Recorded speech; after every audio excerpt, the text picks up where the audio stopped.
Well, welcome to it, ladies and gentlemen. The Sens are shut out 2 games in a row. They will not score them off the post. They will not score them as the host. They will not score them like they can. They will not score them, Sam I am. Is Sam Gagner the answer? He signs a PTO with the Belleville Senators. More injuries to talk about. What the hell is wrong with Brad Marchand? And Claude Giroux has another car stolen. All still ahead today here on the program. Greg, how are you? I didn't hear about the Claude Giroux and the car stolen. That's a good one. You got to fill me in on that, too. I'm looking forward to that part of the show. Yeah, he's, I don't know, we can blow it out right away. He had a car stolen back in September. His wife, Ryan, took to social media and looked for advice from her followers. Didn't come to anything. And so it was all over the media back in September. And for the second time in 4 months now, a couple of days ago, she went to Twitter again and said, good morning, Ottawa, except for the thieves who made off now with our loaner. So Claude Giroux having a bit of a bad run here, but certainly appreciated all the assists from the city of Ottawa. And he knows what a good assist looks like. Yeah, is it pissing him off enough that he doesn't want to live here anymore? I hope not. Yeah. I certainly hope not. Although, yeah, you got to get down to work sooner rather than later, I would think, because, and I guess a lot of it will depend on where they are in the standings. Like if this team, and certainly the last couple of games have not been very good, their offense has run completely dry here, 2 games in a row shut out. Nobody's thinking that will continue, but if they fall out of a playoff race here in the next month before the trade deadline, decisions may be made. Claude Giroux is in the final year of his contract. You'd like to see him come back. I think he probably wants to come back at this stage of his career. What say you about Claude Giroux's future in Ottawa? Well, yeah, I'd want him back, and I think he'd want to come back, especially if they can somehow or other sneak into the playoffs or at least be close. I think they've shown enough this year that they've taken a hell of a stride this year. I'm not going to say they turned the corner because I'm sick and tired of that expression, but I think there's been enough good things here that Claude Giroux will want to re-sign and will want to play out the rest of his career here. Maybe it's only a 2-year deal, but I would think he'd want to sign, and I would certainly hope the Senators want him to sign. Yeah, I would agree. Whether it gets done at the deadline or not, I don't know. But I think the family thing is the big deal. I think that's why he signed here. Obviously, he had options. I mean, he had just come off a terrific run in Philadelphia, obviously briefly with the Florida Panthers, and was highly sought after. I'm sure a lot of places he could have gone, and he chose the family route. Got a lot of friends here. He's here every summer, so I think that will probably win the day. But it'll depend on where we're at in a month from now. Like if the team really shows that with this core, they probably aren't going to get to the playoffs, then maybe the organization starts thinking of him as a piece that can help make them better. I hope that's not the case. I'd like to see him back on maybe a series of 2 or 3 1-year contracts because I think he's last episode I was talking about it, I really wanted to see him go to the number 1 unit on the power play, and I know they went dry and everything as they did on 5-on-5. But because of the Josh Norris injury, He was elevated to the number 1 unit, and I thought he looked really, really good there. Yeah, he looks good. He commands. He's a presence, right? It's different, though, of course, on the number 1 unit. He's playing on the left side. When he's on the number 2 unit, he plays on the right side. So he's on his forehand. So it's a different role that he's playing depending on which power play he's on. But no, he made a difference. The power play didn't look terrible, but of course still didn't score. Like, I don't know what the funk is here. Like, nobody seems to be able to score. Well, obviously 2 games, nobody scored.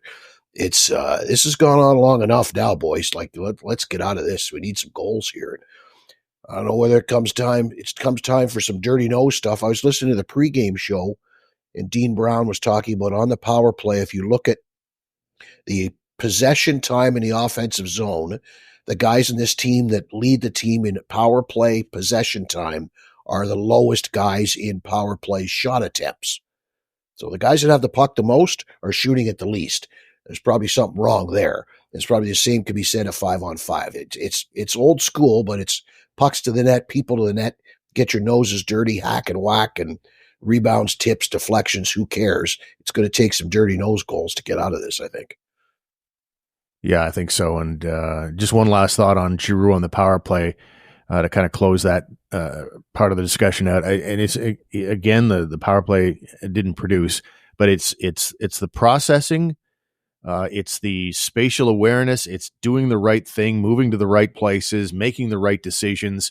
I just think he's a real asset out there, and I really liked him, even though they didn't finish on anything. To your point about the lack of scoring, TSN 1200 put together a stat list of where they're at right now, like the best guys. Tkachuk has 2 goals in 16 games. Batherson, 1 goal in 18. Giroux, 2 goals in 22 games. Pinto, 2 goals in 15 games. Stützle, 4 goals in 17 games. If you add that up, that's a grand total, and coming from a lot of really well-paid guys you rely on to do this, 11 goals in 88 combined man games.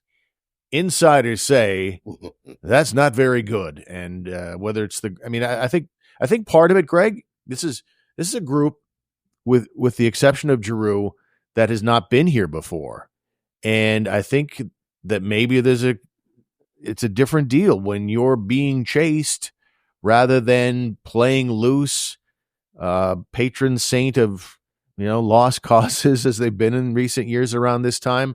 I think this is a new place for them to be playing in these 4-point games, high pressure. They have something to lose, and I think that there's an adjustment to be had there as they balance things out roster-wise. They balance things out in terms of the way they play, trying to add more defense to their repertoire. I think there's going to be a transition period that's going to take longer than a month or two before it's fully ingrained in them. So this would be a really good test to see if they can shake off this offensive slide, because sometimes when you add that extra attention, that extra insistence from the coaching staff on defense, that can affect your offense. Yeah, and other than was it 4-0 or 5-0 disgusting hockey game? Other than that game, they've kept the goals against down. The defense has been there. They're just not scoring. And to me, it comes down to shooting a puck, right? Like it's a playoff game, like you just alluded to. Basically, you're playing playoff hockey in January, and that means dirty goals. That means get pucks in deep, get pucks to the net. That means shooting. Sometimes your best option is to shoot it, and sometimes your best option is to shoot it first, immediately, before you look at your options.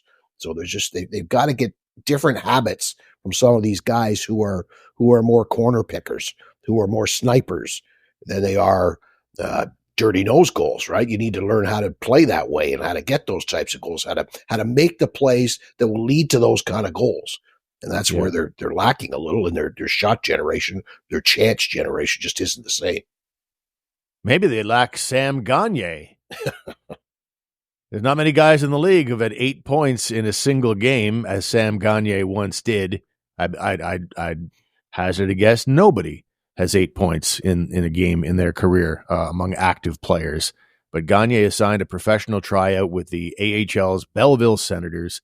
He's supposed to play tonight as we record this on Friday, January 24th against the Hershey Bears.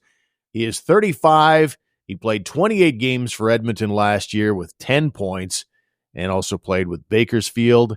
And the Sens are desperate for scoring. I can't imagine they look at Gagner as anybody who is at this stage in his career, based on what we've seen in recent seasons, as someone who might help in that area. No, but it allows, if he's able to play at the NHL level, maybe you can send his Zach Ostapchuk back down. When McEwen comes back, maybe you don't need to dress him at all. You send him back down to Belleville. He doesn't have to come back to the big club. Matthew Highmore doesn't necessarily have to be in the lineup. If Sam Gagner can contribute in any way, shape, or form, he relieves some of the things and helps people slot just a little better in the lineup and ice time and minutes and third line, fourth line. I'm talking about, because if Sam Gagner suddenly shows up in the top 2 lines, then I think we're in trouble. Like when I watched Nick Cousins trying to play in the top line, that you're in trouble when that starts happening, I think. Yeah. Although I like Nick Cousins. I hope they re-sign him. I hope they re-sign him. I think he's been really good. And he was involved in a gross moment. It wasn't something gross that he did, but we'll talk about that in a second. I want to ask you about David Perron's return to the lineup. I mean, it can't have gone worse for David Perron in his emergence in Ottawa after signing a 2-year contract here worth $4 million a year. He ends up playing 5 games at the start of the year, gets no, it wasn't hurt at that time. At that point, he's got the family matter. He's out for a month. Then he comes back for 4 games and gets a shoulder injury, out for 2 months, and then finally returned for the game against Boston and had 11 minutes of ice time. He's only played 10 games now, and I worry about a guy. Was he 36 now, I think? You just signed him to a 2-year contract, and he's only played 10 hockey games since last April when he was with the Detroit Red Wings, and 10 games with the Sens now. And I think back to when we had a wiped out season in the 04 year, how many guys around 35, 36, 37 retired? Right. Because at that stage in your life as a hockey player, the last thing you need is being on the sideline for great long periods. So Perron, I just don't expect him to be even remotely a factor unless he can stay in the lineup for a month, and then maybe we'll see you in March, see him start to be an option. But if you're counting on Perron to help them get out of this scoring funk, I just don't think it's going to happen. He just needs some luck, Steve, and that luck starts with health, right? If he gets some health, like the nice thing is 36 years old, but hasn't played much. It's a negative, but it's also a positive. So he's not tired. He probably shouldn't be nursing anything. He should be 100% healthy now. He said all the right things. They had him on between periods in Thursday night's game, and he said all the right things. I'm here. I'm ready for the stretch drive. I want things to go right and get on the horse and get in the battle and all that stuff. He said everything right. He brings the proper attitude. I think he probably feels younger than he is because he hasn't played much. So he's well rested and should be in good shape. But again, like same sort of thing as I mentioned with Nick Cousins or Sam Gagner. I don't know that David Perron is a guy who should be playing in the top 6 either. But with the injury situation right now, with no Josh Norris, with so many guys in a funk, you need to change things up. He might end up playing more in the top 6. Long term, that's not where you want him, though. As for the 2-year deal, you weren't going to get him on a 1-year deal. At that stage in your career, you're not signing somewhere for 1 year. Like it's 2 years or more, or forget it. So you can't fault anybody for having given him a 2-year deal. It just sucks that he hasn't been able to play. Yeah. I mean, last year he's 40-some points, and he was in certainly a good position. If 2-year contract in Ottawa, I think you're quite right there. That's probably why he's here. There'd probably be lots of options at 1 year. There probably weren't that many teams willing to invest for a 2-year period, and it's just been bad luck since he got here. So hopefully he's got a spell of good luck ahead. And you're right about Josh Norris. That has happened since our last episode. Norris, basically, it was a weird play, wasn't it? It happened in the Rangers game when the Sens fell 5-0, and he's just in the neutral zone, and he's skating alongside Rangers forward Vincent Trocheck, and they're both going north-south, and looked like Norris was veering off to head to the bench, change on the fly, and he trips over Trocheck's stick. He's not even going fast, but for some reason he can't get his arms down in time, and he does a faceplant, lands on his chin, but he also landed on both his shoulders with his basically his hands were just not down in time. So anything's possible. All that Travis Green said was upper body injury, and that immediately made me go, okay, well, that's when you had Michael Amadio with a concussion and Artem Zub with a concussion. Travis Green said they have concussions. So when Gord Wilson went to him and asked him, is it an upper body injury? And Travis Green said yes. My first thought was, okay, maybe it is a shoulder again. I don't know.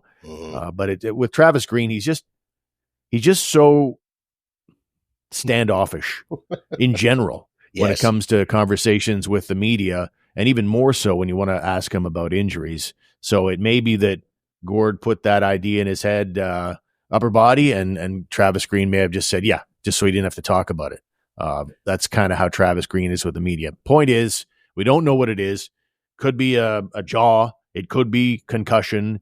And I don't even want to talk too much about the shoulder, but it certainly could be that too. Celebrate.ca. I urge you to check them out today. Celebrate is your permanent holiday lighting solution. So many options. St. Paddy's Day green, Team Canada red and white, orange for Halloween, and the beautiful colors of Christmas. And Celebrate is all controlled from your smartphone.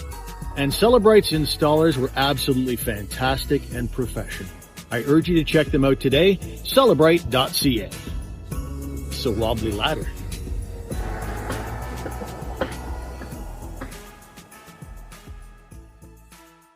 Yeah, the injury bug is biting hard right now.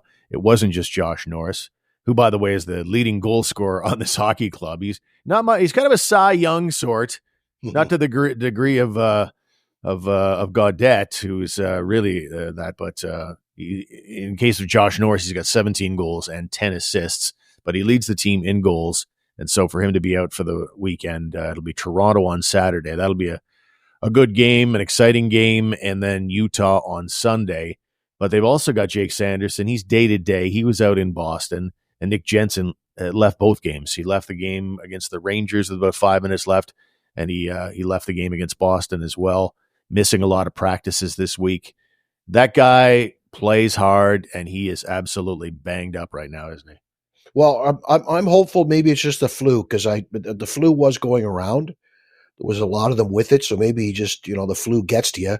You think you can go and you feel good when you first start, and it's kind of cool to be out on the ice, and you feel okay, and then it gets to you before the end of the game. So hopefully in Jensen's case, it's just a flu. That would make sense. That's that as far as skipping practices and having to leave a game early twice in a row. I mean, I'm trying to be optimistic here, Steve, that it's not a serious injury, because nobody's really found anything. I haven't seen any video of him taking a shot off the foot or anything like that. So let's hope it's just he's not feeling well. Well, I'm here to help you. Yeah. With about 4 minutes left in the game against the Rangers, he's at his own blue line.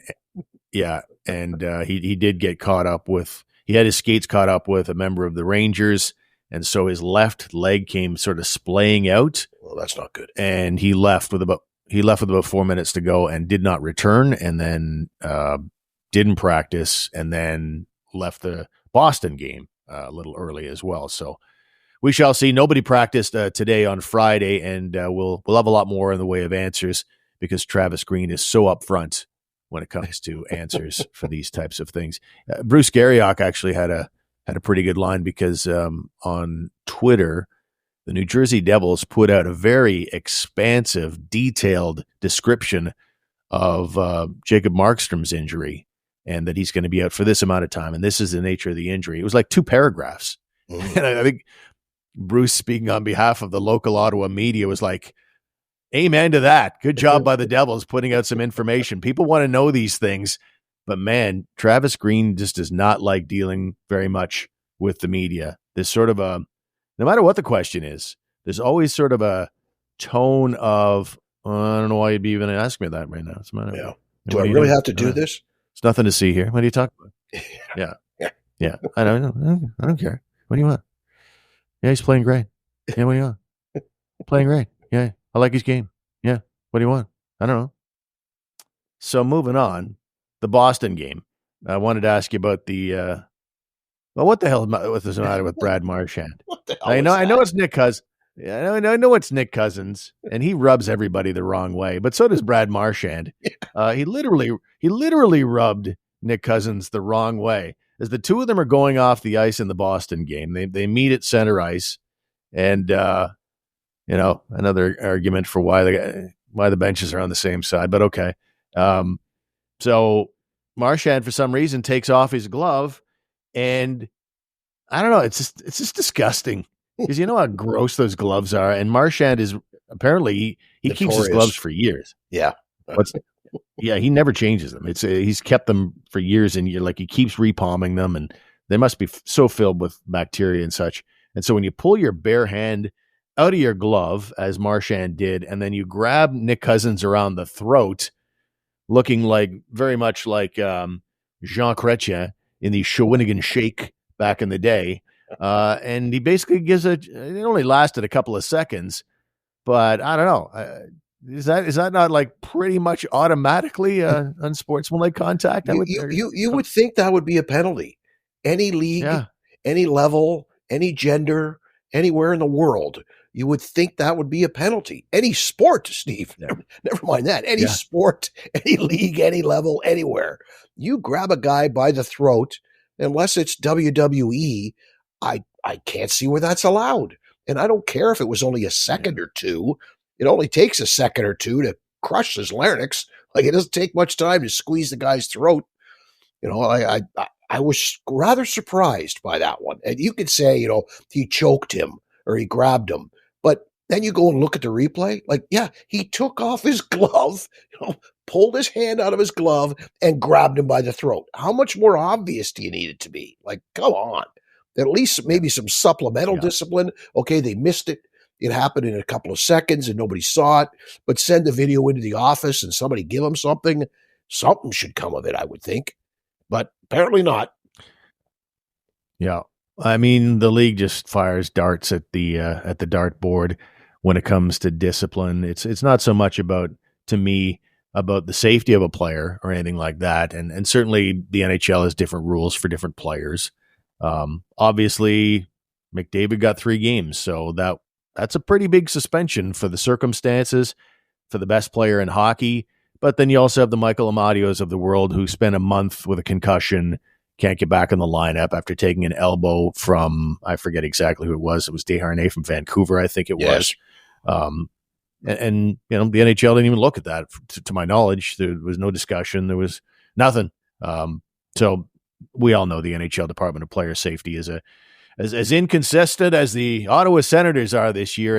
And just changing gears with the Sens, that Ranger game, I cannot recall the Sens taking advantage of the offside challenge rule more than they did in the Ranger game last week. I can't recall it mattering less at the same time. They still lose 5-0, and they successfully overturned a couple of offsides. Yeah. 2 for 2 and lose 5-0. Thanks for coming out. Yeah. Wow. And Levy Marilainen, the bubble kind of burst there. He did not look good. It was interesting that you look at the stats. He got pulled after only allowing 2 goals. Well, no, actually, he allowed 4. Like, I don't care if they were offside or not. Both of them probably should have been stopped. They should have not gone in the net, the 2 offside called back goals. He didn't look good. But you're right. See a team go 2 for 2 on offsides. But I think now, let's face it. If the team challenges an offside, it must be like 98% across the league that you win it, right? Your video coaches pick up on that thing in a second, and you very rarely do you lose those. And obviously, as the host of the Sens Nation podcast, I do have some allegiance to the team as a kid who grew up just outside of Ottawa, which is now part of Ottawa, Richmond, Ontario. It's actually Ottawa now. So I say this with that in mind. The Sens got a couple of overturned goals. You'd think that I would be celebrating that to some degree, or at least appreciative or whatever. As they were happening, I was still going, I don't care. I still hate the offside challenge. It is the worst rule. I hate it. It's again, I'll just take 2 seconds on the soapbox. Knock me off in 10 seconds. The thing was devised in the 1920s to keep opponents from standing beside the opposing goal, not for being a millimeter offside. Do we want scoring up or not? Well, we like scoring, don't we? There's the explanation of the rule too, Steve. Do you want the explanation of why the benches are beside each other? Sure. You can thank Don Cherry and the Boston Bruins. Remember the old Montreal Forum? It was one of the last rinks left that had benches across the ice from each other.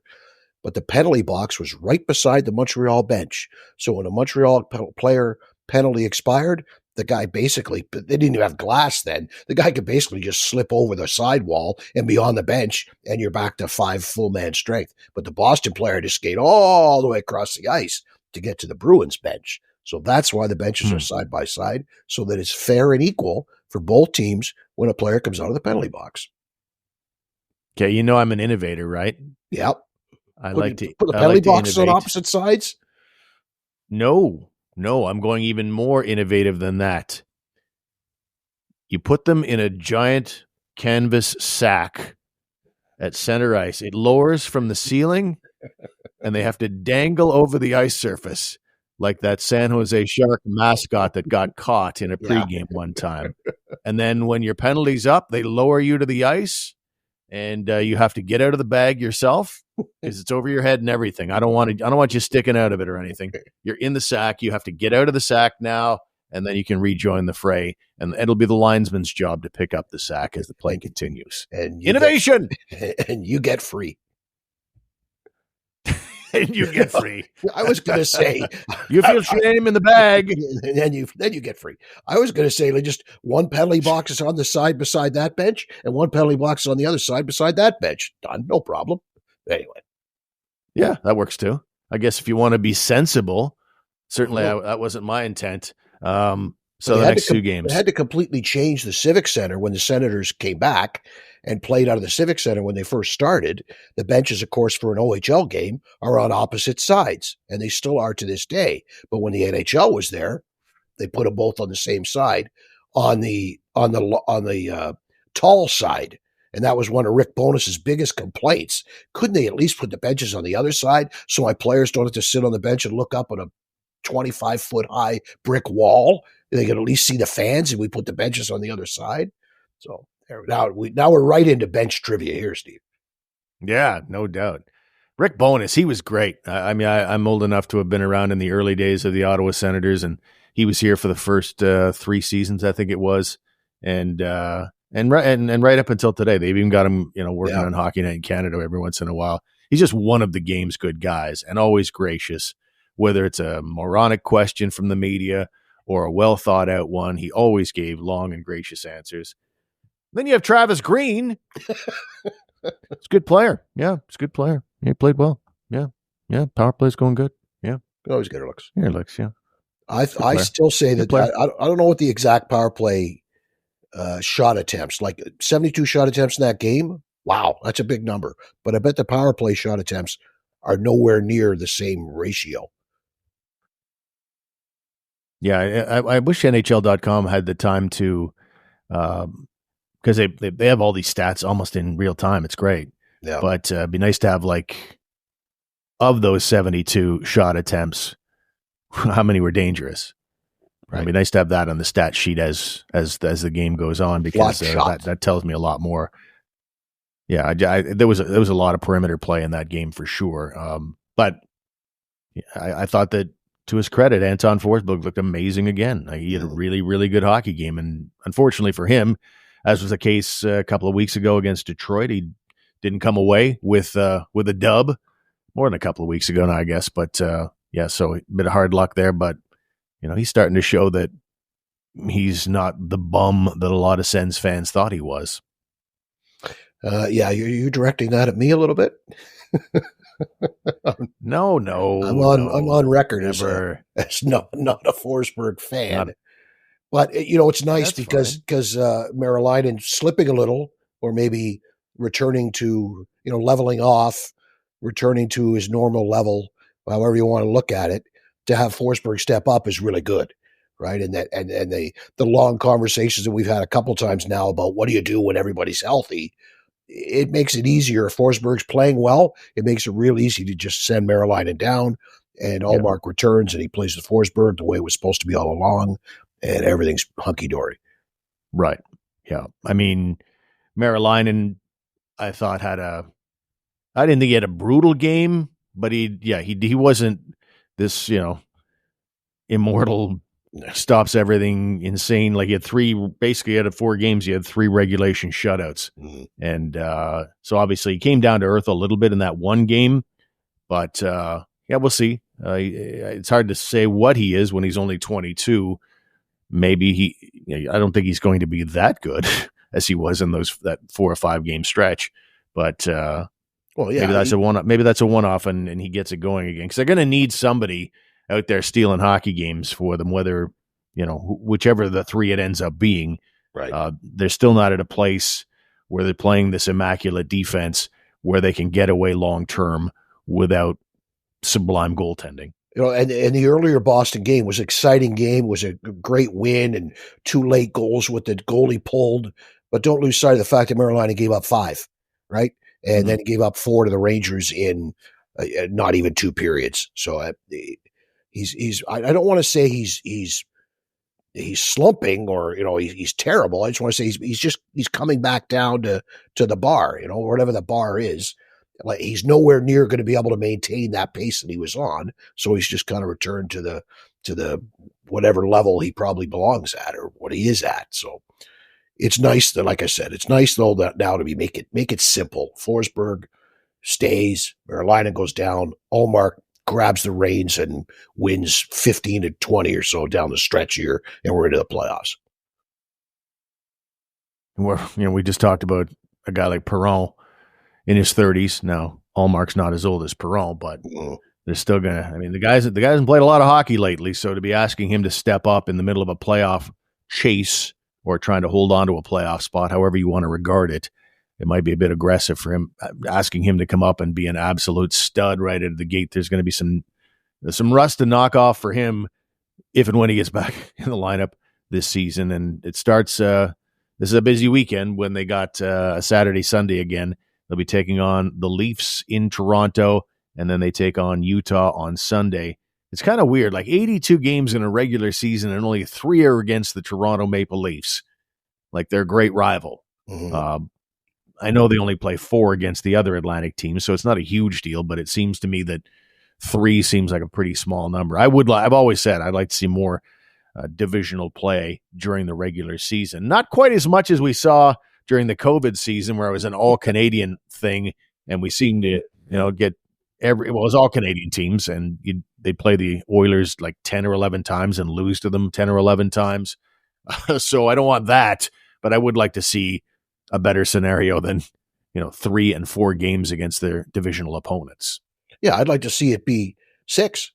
Everybody in your division, you play 6 times. Yeah. Everybody in your conference, you play 4 times, whatever that adds up to. And then the rest of them just distribute amongst the other side. But the problem is the NHL still views themselves as a small league, and they need every player to play in every market, right? Like it used to be, it was so cool when they finally had their 2 best players. Mario was in the East and Gretzky was in the West, but they still had to play each other. Like every team in the league's got to get a Gretzky visit every year. So I think that they need to get by that, get past that. The NFL is doing fine with you all play each other and you all play each other. There's a couple crossover games. Why can't the NHL do that?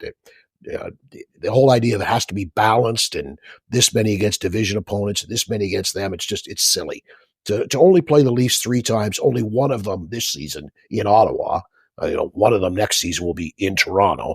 It's wrong. They need to be playing divisional games way more often. So again, Battle of Ontario for the Sens on Saturday, and then Utah on Sunday, and then of course you have the NFL playoffs as well. Championship weekend, Washington against Philadelphia. And, of course, the one I'm really looking forward to, I think most people listening right now are probably really psyched about the AFC title game, and that's the Buffalo Bills taking on the Kansas City Chiefs. Who do you got in the Super Bowl, Greg? Go Bills. Go Bills. Okay. And the Washington, they've gone on far enough. They've drained this for all they can get out of it. I think they're done this week, right? Don't you? I'm thinking it's Philly Philly and Buffalo.